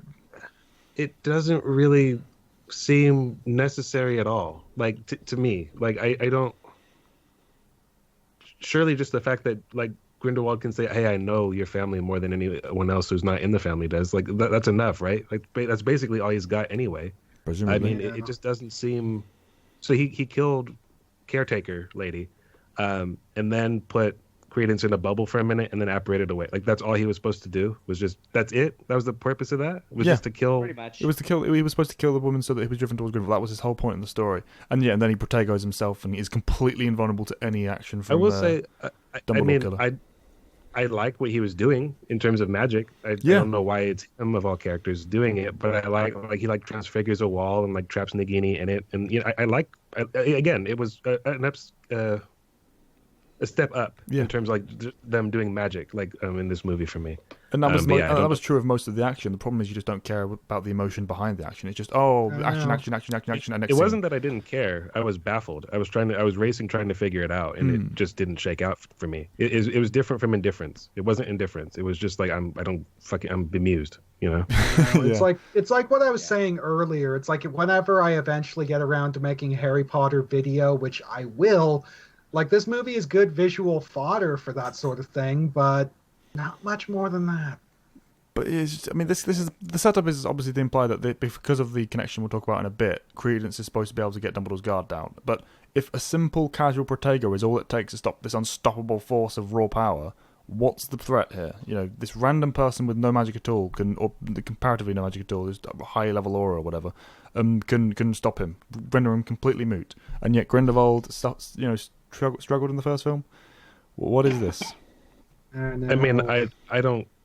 I'll let that one go a little bit, just because maybe it was like super temporary. I don't know. It was. Like perhaps if they created after two strikes, so maybe, it's like perhaps if they created a situation where that particular wizard was now running away from Credence, with Credence pursuing him and destroying like several rooftops in the pursuit, and it's like the wizard only barely gets away. Like that would be a little bit more consistent, though. More statute of secrecy. But then again, that whole apartment blowing up. You're telling me that no one noticed that entire apartment, firstly exploding outwards, contracting in on itself, and doing that 2 times over. I mean, people. As we discussed, the statute of secrecy in Paris apparently is a bit more flexible. Yeah, people just go, it's just magic, whatever. Who cares? Muggles are way those more damn lenient. wizards again. No magiques. No magiques. But yeah. The other thing that I need to mention as well, because it's kind of tied into this idea of the statute of secrecy, is there's like a quasi pocket, like a Diagon Alley kind of thing in Paris, right? There's a kind of, because of how sometimes it's completely deserted, depending on the mood of the scene, and sometimes it's completely bustling. We don't really know what that whole shtick is. But Antoine posited the theory that was supposed to be an entire second Paris where most of this stuff takes place. But I don't think that's the case because of how many normal people we see just walking around. I mean, I don't even care trying to rationalize that. It seemed like the movie was a small, very small pocket dimension. So that's the only possible explanation. But I don't buy that if that's the case, given what's presented. I think Antoine's trying to be generous here, like because the movie didn't do a good job of covering its tracks there at all. I agree. I know. Yeah. Do you want to use this as a jump? So are we in the main story beats now? Yeah. We've basically been jumping around all over the place. Yeah. The problem is that the movie itself is so all over the place that there's just no way you can. Even if we went through the movie in perfect chronological order, planned out everything meticulously, it would still be a rambling mess because the movie is a rambling mess. I mean, for no other reason, it just jump cuts between things a lot. You know, the nature of the story, we can't do our full usual Fanalysis very effectively, and we're certainly not inclined to because we don't think that the film deserves that kind of attention. But I actually didn't care much for the editing in this film. I didn't have a problem with that. That didn't bother me personally. I felt like the scene transitions were really choppy, but that's just me. Fair enough. I mean, maybe it's like a problem of like semantics. I would call it maybe like pacing more than editing. I think it's like I said, a very good looking movie, but that's just me. But I don't even know what to talk about. I guess just like the end sequence for me is all I really have to say. I don't know what the movie's not really about anything ultimately. It's everybody. It's all just building towards this main this. I mean, building towards 20 years later, because that's still a problem. That's gonna happen. Like that's another thing too. They have that. They have to have a time jump, which is gonna be like old Eddie Redmayne, which is gonna be fucking weird. You know, there's no way to do it otherwise. I don't know. Like this movie took place 1 year after. Already kind of been one thing put I through will. a ringer now. Yeah. So. Well, unless she really doesn't think that anyone remembers, like they say, even like the movies in like 1945, he defeated Grindelwald. It's like the one thing we know about Grindelwald from the books, until really later on. But it also fits though that would happen after World War II, given what his rally is really about. And can we talk about that? Yeah, let's jump to the rally now. That's the next big thing. Yeah. Following that ridiculously strange, convoluted scene, we just walk straight into this next scene that has literally right next to it. One thing I will say that I did end up enjoying this scene a little bit because for me it's like Grindelwald is very obviously an analog for the firebrand revolutionaries of that time period. You know, the Nazis in Germany, the Bolsheviks in Russia, etc. There actually were extremist revolutionaries like that in a lot of countries. And this particular scene actually did a very good job to me of illustrating how that kind of extremist ideology can be so attractive to so many people despite its inherent contradictions. Because one of the things I enjoyed about Grindelwald himself in terms of how he was portrayed is that he did a really good job of both tailoring his message to individual people while keeping his general statements to everyone vague enough that no one notices the contradiction. And I rather liked the little contradiction of him basically claiming that he's trying to prevent World War II when, reading between the lines, we all know that he pretty much instigated it. Right. Well, I like that. Like you said, you enjoyed the scene a little bit. I actively enjoyed this scene. Like I also like that sequence where it's like, one of the Aurors attacks one of the audience members. He's like, "Tell them we are not swap." Using that the flip the opinion. I like that. I actually thought that was very that was an A+ manipulation. I know Callum's gonna bitch about this. I can sense it. This is so irritating to me because I can't. What? I need to go over it with a fine-tooth comb to work out if there was anything actually wrong with it. But in terms of rubbing me the wrong way, it was doing it non-stop because everything he's saying, I'm just looking at the crowd thinking, why are you buying this? He's just raised a big, dark, evil skull and is clearly rallying people with absolute bullshit that you shouldn't be buying into because you've seen everything that he's done. You know everything that he's done. They are aware of what he's done in the first. Are they? I think you're. It's in the news. I think you're inclined to think of it. Yeah, but I mean, he's actively been reported to be like a mass murderer at the moment. Please let me finish. Yeah. Well, it's a rally, right? And the Aurors don't arrest anybody here because it's not illegal to listen to him. And do you honestly think that everybody's political opinion makes sense to you in the real world? Oh, honestly? of course not. No, I can buy the average person. That's all I need. Yeah, that's all I need. That's enough for you to have to admit that, yeah, maybe he can rally a whole group of people that actually agree with what he's saying. Sure. What's the reasons for the violence? If they're twisted enough to think, oh yeah, it's justified. Voldemort had followers. You know what I mean? No, the average person, but the Aurors in the crowd. Your problem is, as ever, you're such a good person that you hold that standard to everyone. But it bothers you when people deviate from morality, as ever. Absolutely. But the Aurors, the Queenie, the other characters that are part of it, they're just the ones they're not there for the rally. No, but a number of them join him just because they get eradicated if they don't, because they can apparently put up absolutely no fight, despite that it's clearly possible to repel that fire. That's Dumbledore level magic. That's the kind of stuff Voldemort and Grindelwald and these super wizards. Oh yeah, we finally get blue fire. Yeah, we finally get blue fire. But Newt and Theseus can do something about it. They can fight it off. That's a problem, but I mean that's not what I'm saying. Like, okay, that is a separate issue. I know. That is a separate issue. Yeah, that's a separate issue. I'm not arguing that, but just the whole. I need to go back through it and dark and wizard go through should be able to do that. Like that, I ask for more than a white light, they give it to me, and it's like I like it because it's him saying, all right, well I'm offering you a carrot instead of the stick, but really the stick is there.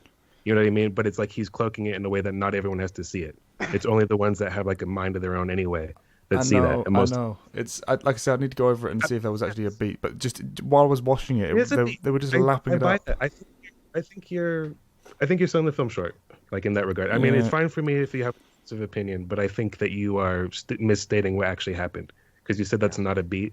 It very much is. No, there is. I'm saying I need to go through it beat by beat to see if I can find anything that's actually objectively wrong with it. But I said right at the start, this is mostly me it was rubbing me the wrong way because, as you said, I can't stand it when the good guys are just getting completely run over by plot. It's basically 80% of my discussions with you. And him using the Second World War as like a scare tactic really holds up when you consider that the first one just resolved. You know, so it's and we know that happened. By the way, so it's like the people may not know in universe, but we know, that war is going to happen, and that technology, it's like I like. They have reason to be wary. Yeah. Not necessarily that they're afraid of the technology, but just the fact that the barbarism behind it. In that context, it's an unknown. You know what I mean? Yeah. And looking at that, it's a shock. Because here's the thing: if someone decided to drop a nuke on Paris, Parisian Diagon Alley is going to be destroyed too. I mean, never mind. They can just wave their wand and remove the fire. But I get your point. You need reaction time. Yeah, you need reaction time. And I mean, I don't really buy that. Just like a wizard could prevent like a nuke. Like it'll have to be a massive coordinated effort. Oh yeah, no, like, of course, yeah, of course. But at least you could protect yourself, is what I'm saying.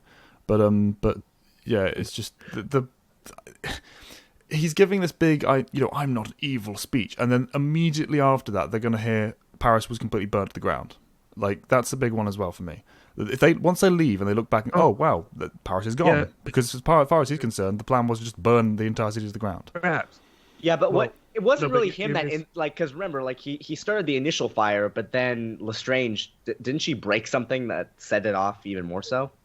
I mean, I wasn't entirely sure what the purpose of her sacrifice was. That was a little bit like Saga for me, like in Rogue One. I will say that one thing I was glad of with Lita Lestrange is that they actually didn't go through with the plot line I thought they were going to, and have her join Grindelwald just to be this dark seductress to lure Newt to their side. Because it's like with all of this, like the fact that she's a Lestrange, it's like even though Bellatrix Lestrange isn't a Lestrange by blood, we're all going to be mentally connecting any character named Lestrange to Bellatrix. And after the first movie, I thought they were going to be hinting that she was going to become a dark witch who was in Grindelwald's corner and would be that little emotional connection that Newt has to be fighting. But I'm actually glad that they didn't do that. They avoided the obvious cliche. Yeah, that was something I appreciated. Yeah. I agree with you, but unfortunately, it came at the cost of her life, which is fine if you kill her off. But she was the most interesting character. I know. She was wasted. She was completely wasted in this movie. So much effort goes into her development, but they don't actually do anything with it. They just kill her off, and now she's gone. Yeah. It was and we also had Credence joining him as well, and then you have this bit with Nagini, which doesn't amount to anything really, because they've had so little screen time. I mean, realistically, she should just be out of the story now. That's how she goes off, and she's like, fine, whatever. I give up on him. Well, she's really at some point that's gonna happen. Is she's just gonna fuck off and like until Voldemort finds her. Like that's the only way that can happen. Like unless they go like ultra corny and have Grindelwald meet Voldemort for some reason, or Credence or something meet Voldemort. Like, here's my snake. I think you could use it for no reason. Like, and it's like. I always preferred the idea of Voldemort showing up in the cell in Nuremberg in Deathly Hallows as being the first time the two of them met. Yeah, I totally agree, but I don't trust them to do that. In fact, one of my favorite little ideas is just the idea that Nuremberg doesn't actually have any enchantments that could contain Grindelwald. It's just by the time he was imprisoned, he was remorseful enough that he just let it stand. It like the Hancock situation. He could leave at any time, but he's decided to accept it because he's decided that he deserves it. Yeah, I don't know about he decided he deserves it, but I like the idea of him, he's allowing himself to be retained for whatever reason that is. I like that mentality. The way he talks to Voldemort is like he seems to be wiser than he once was. He has to be. Like, he's certainly like wise enough to be a defeatist about being like this sort of despot at this point. He's not going to get you anywhere. Or like I failed, not that's the right it, thing. done is done kind of situation. Yeah. And I think that sort of mentality is the kind that's portrayed here, because before I was complaining about that I didn't know what his mindset was. And here it's not like they perfectly explained what he thinks, but I think that he does have how should I put it? I think he's not lying through his teeth the whole movie. I think he does believe in his message. You know what I mean? It's like, and that was the missing ingredient for me in the first film, where I was like, I don't get it. Yeah, he's lying in terms of the gradients that it's showing, but his actual core belief, as you say at the end when he's saying, I don't think they're worthless, but they're of different value. I definitely bought that, and I liked it at the very start. And I like at the very start though. It's when it's brought up saying we don't talk about that out loud. We don't say things like that out loud. I like that. Also, because in that moment he also has like a child killed. I wasn't sure what we were supposed to be feeling in that moment though.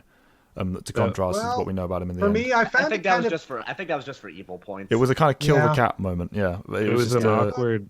It was like an awkward call forward to Harry Potter as well. Yeah, I did find it kind of interesting though, in that he didn't do it himself. He actually left the room and didn't actually directly observe the killing. And in fact, one little detail that I've actually noticed in both of these movies that I actually kind of appreciate is that Grindelwald never actually uses any of the classical 3 unforgivable curses. He uses dark magic. We see him use Fiend Fire in this movie, but he never uses Avada Kedavra, never uses the Cruciatus, never uses Imperius. And that, I think, is very interesting because these are the 3 curses that are considered truly unforgivable. You use them, you're a dark wizard, they'll fuck you up and corrupt you. And that's the reason why he's ultimately redeemable. He never goes wild with the dark magic. He is absolutely not redeemable in my opinion.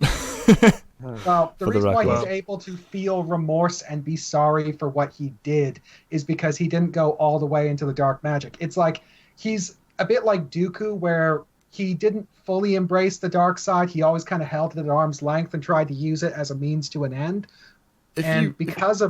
If you actively allow your direct lieutenant to kill a child and just don't do it yourself, that just makes you even more evil because it means you're not even brave enough to do it yourself. You're not going to dirty your own hands. That to me doesn't read as him being more redeemable. I think anyone can be forgiven for anything if they feel true remorse. It's how you identify whether or not it's true. That's the main problem.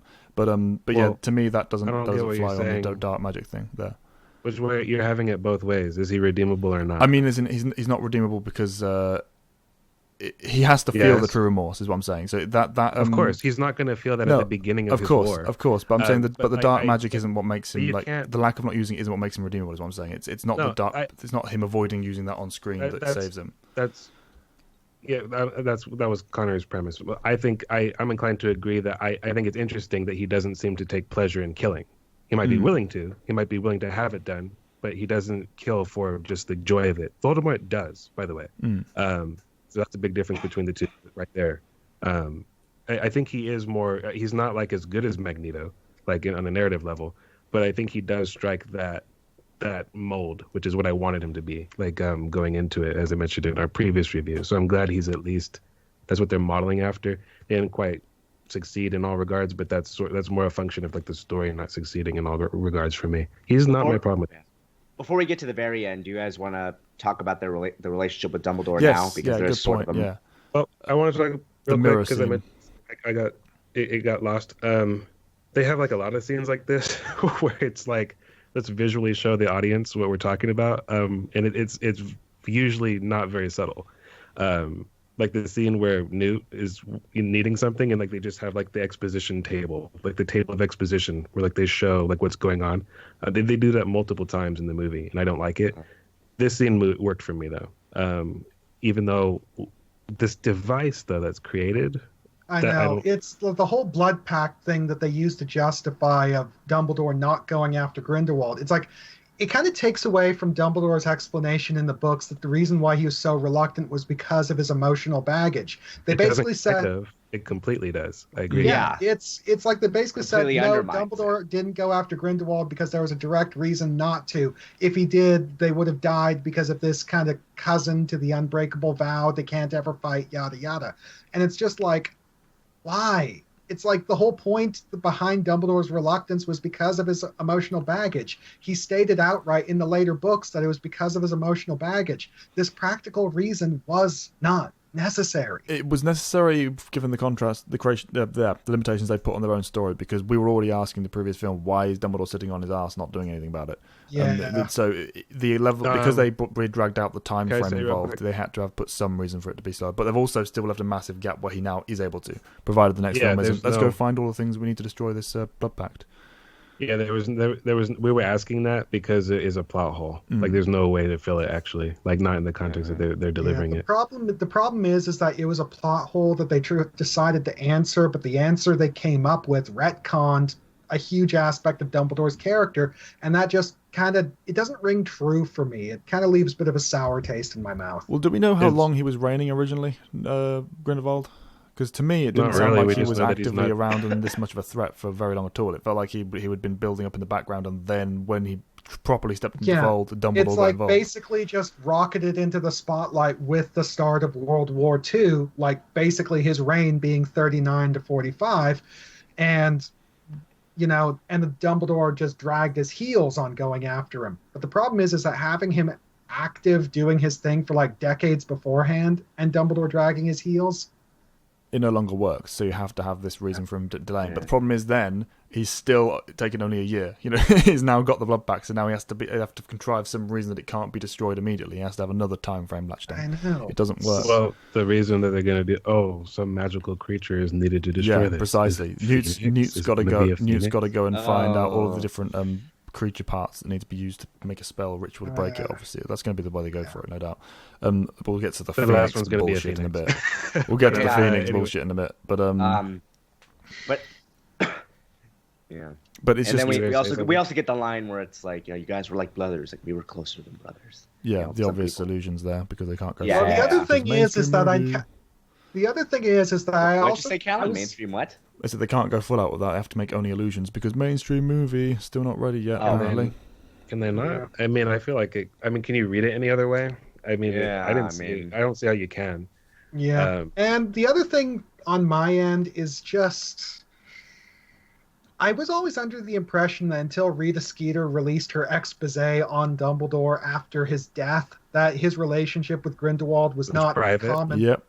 Not common knowledge. It's like, why the hell does the government know about That this? was stupid. That was lame. I liked the visual of Dumbledore reflecting on what to do about this person. I don't like the device, but I like that visual. But everything around it, no. Like it's like, is it because of this exposition image of what happened? And it's like, so just everyone knows this now. Also, was that blood pact? Was that before, or that had to be?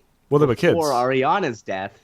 Presumably, But yeah. they fought before with Aberforth, which is what ended up killing Ariana. Well, so they still did fight. Well, we don't know that anymore. I mean, they might have retconned it. I don't know. At the end of this, I got a very horrible feeling about Credence in relation to Ariana. But unfortunately, that bullet was dodged for a worse one. But yeah, the whole thing with the mirror. I really like the idea that it was. I didn't like the execution, like you said, Matt. The actual device was very on the nose, but I liked that it was a reflection of him seeing his greatest desire, and it gives the impression of, oh, Dumbledore, really, you still desire this, this person? But then it's specifically relating to that one factor that we don't understand, and we don't get definitively proven until the end of the film. So it was nice that it was kind of a mild twist on that front, or a red herring even. Mm-hmm.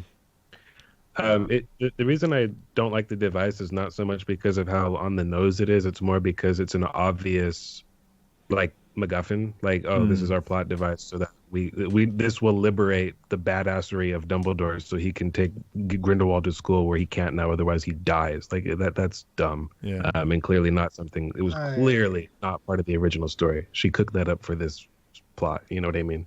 Yeah, definitely. But yeah, that's pretty much. We can move on to the big thing if you guys are ready for that. Oh boy! after the big climax of the film, and the fight, can't and the say I saw ridiculousness this and all coming. involved. I don't think anyone saw this coming because it's so completely insane. It's like, ooh, plot here's what twist. I am your father, Vader moment. It's like, no, this does not work. This is not Here's the the same one thing. thing I called. I knew at some point in this film series, because of Fantastic Beasts and because they made Newt sort of pointlessly connected to Dumbledore, I knew she was going to explain where Fox came from. Yep. Didn't see it coming in this way, though. Did not see this coming. This strips so much of the connection between Fawkes and Dumbledore away. It's ridiculous. It's like, oh, by the way, it's just this inherent thing your family has, rather than you going on an adventure and finding him and becoming friends, back in your youth. It's just, did not need to be explained. It's also like this. It's borderline like the Dumbledore is like the Skywalker line. Like, Yeah. oh, you're a powerful wizard because you're a Dumbledore. That's not a thing, really. Aberforth isn't this god of magic. He can't blast the mountain apart with raw power. It's just two of them are unstable. Two people in that family. I can understand like a family having like lots of powerful wizards, but it's almost like Grindelwald is like, this is the only force on the planet that can take on Dumbledore because it's another Dumbledore, and it's not me because I'll die if I do. Because it's like, that's stupid. The implication, I think, is that he's supposed to lower his guard around another Dumbledore, like the emotional connection. Did you not see him like blast him out? No, I get that. I get that. But that was like, I'm Dumbledore. But he's got the elder one. He could do that kind of thing himself. So what? I think it's supposed to be that his weakness. That. I know he can beat him. Sense. To me, the idea is that the reason he specifically can beat Dumbledore is because of love. It's the whole connection thing. Yeah. And Grindelwald doesn't have that anymore. Can we just talk a minute about the plot hole? Well, the important, the foundation of this, because he's not Credence. He's now Aurelius Dumbledore, which is a fourth Dumbledore that has never existed before now, and just happened to, for some reason, randomly be the baby that Lady Lestrange switched over in the ship way back when. It's like, what? That's stupid, but like, that's like the most forgivable part, is that it just happened. Because I mean, people do just happen like upon each other. The stupid part is that he wasn't a thing before. Like, I know. That's the unforgivable Aberforth have part. mentioned this. Like, that means that these. That's the reason why I say the love thing doesn't make sense. Dumbledore can't know this Dumbledore. Albus can't know about this kid. That's true. Yeah, that's true. He cannot. It depends which way they go with it, but this whole Dumbledore plotline is also a perfect example of where I think that this series is going to fail. It wants to be a complicated storyline that continues on from movie to movie, but the problem is that it feels like Rowling is just kind of flying by the seat of her pants, trying to create plot threads as she goes, when this is the sort of storyline that she should have planned out in advance, and I honestly don't think she did, regardless of what she says. She definitely didn't. She can't have done these logic leaps. Dumbledore's father in the timeline is dead. He screwed around. He screwed around, apparently.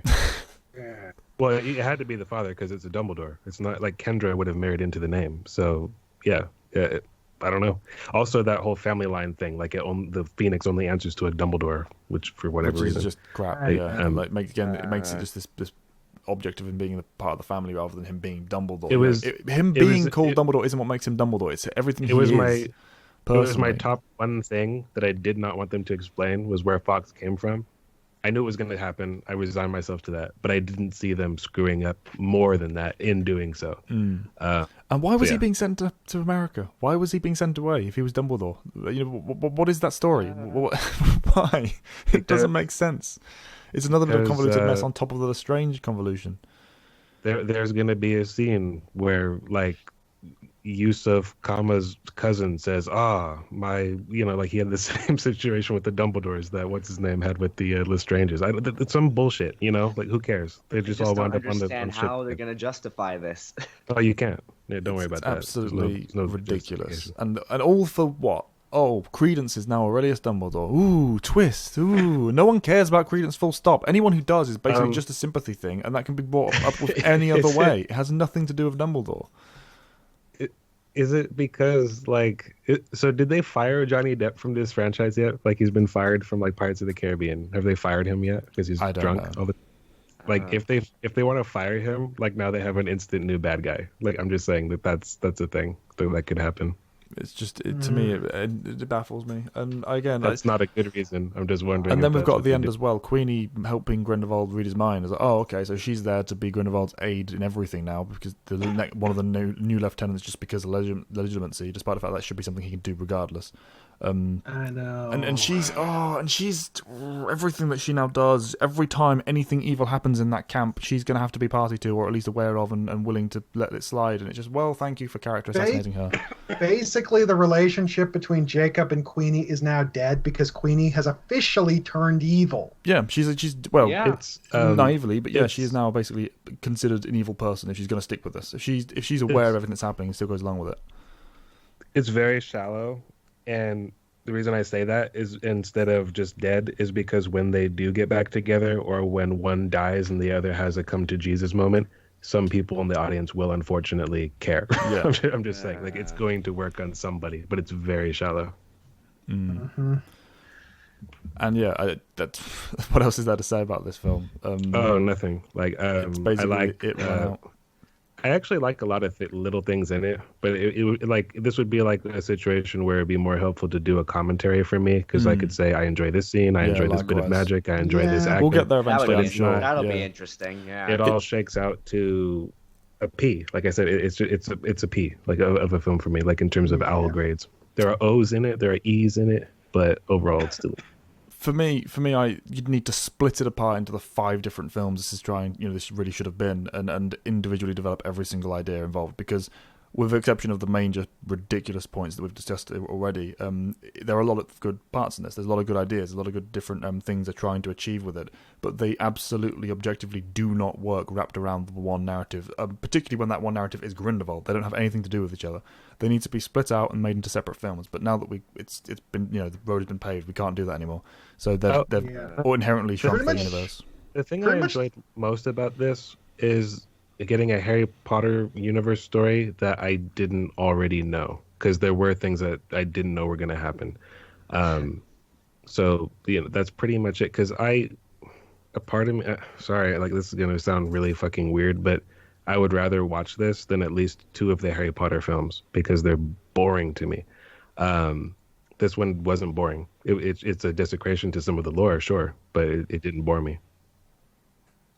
I can understand that, yeah. Yeah. Okay. It definitely holds your attention, even if what's holding your attention isn't always positive. But It's still, like- overall, it is like I said from the beginning, it is just a bloated mess that should have been spread out more with those few good ideas that do stick. Yeah. That's what's truly unfortunate about it.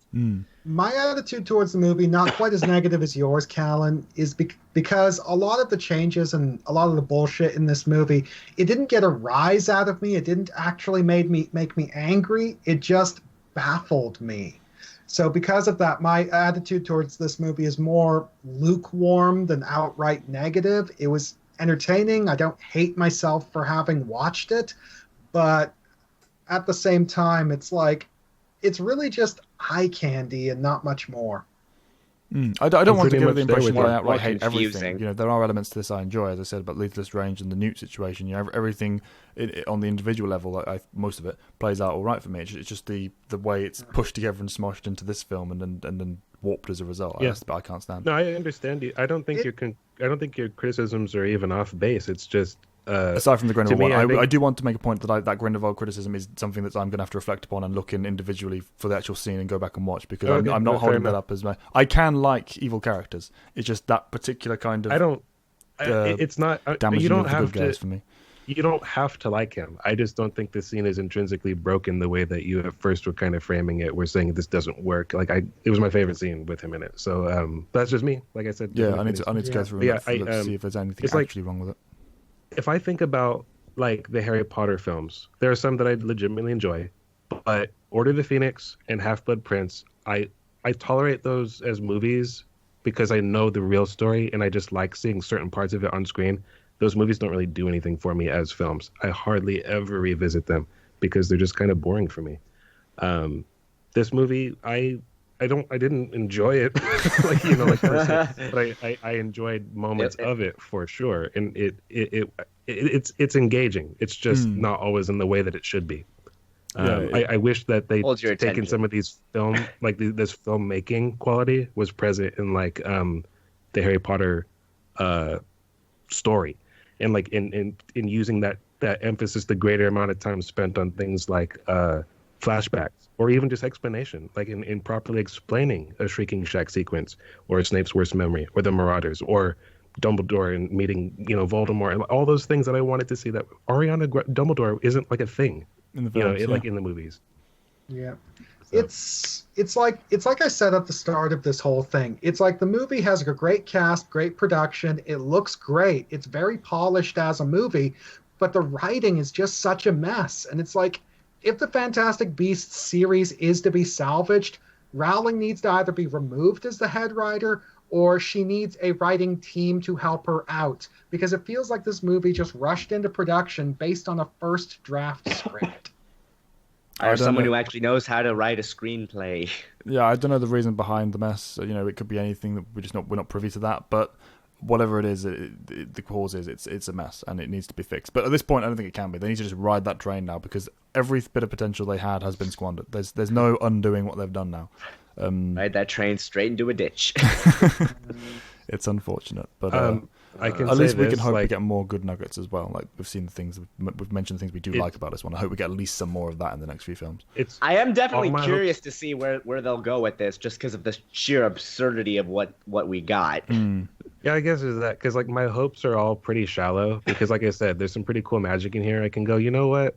that Voldemort Dumbledore or like Grindelwald Dumbledore fight, it might actually be pretty cool. Like, you know, I can hope that it's not going to just be Prairie and Contained. But you know, anyway, but there are things that I can hope for, but it's all very shallow.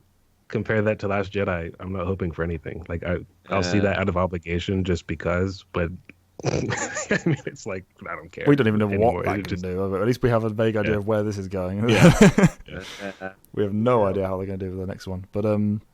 But yeah, those are our thoughts, guys. Really, I'm sure we've missed individual bits that we'll get to later. Antoine will be presenting his thoughts at some point down the line as well. He couldn't make it to this one, unfortunately, but he sends his regards. I'm definitely in favor of our follow-up review of this movie being a commentary on it. Yes, So that way we'll we'll definitely get to a Most commentary as definitely, well. But that'll be much further down the line, obviously, when it's out on DVD. As soon as it gets out on DVD, yeah. We'll be working on that as well. But let us know in the comment section down below your own thoughts, anything you think that we've missed entirely or just wanted to explore in greater depth. I am Retty 4 and I still don't have an outro. Yes, he does. That's it. Gridget91. Thanks for watching.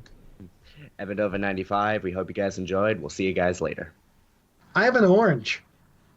Goodbye. Mischief managed. Thank you, Evan.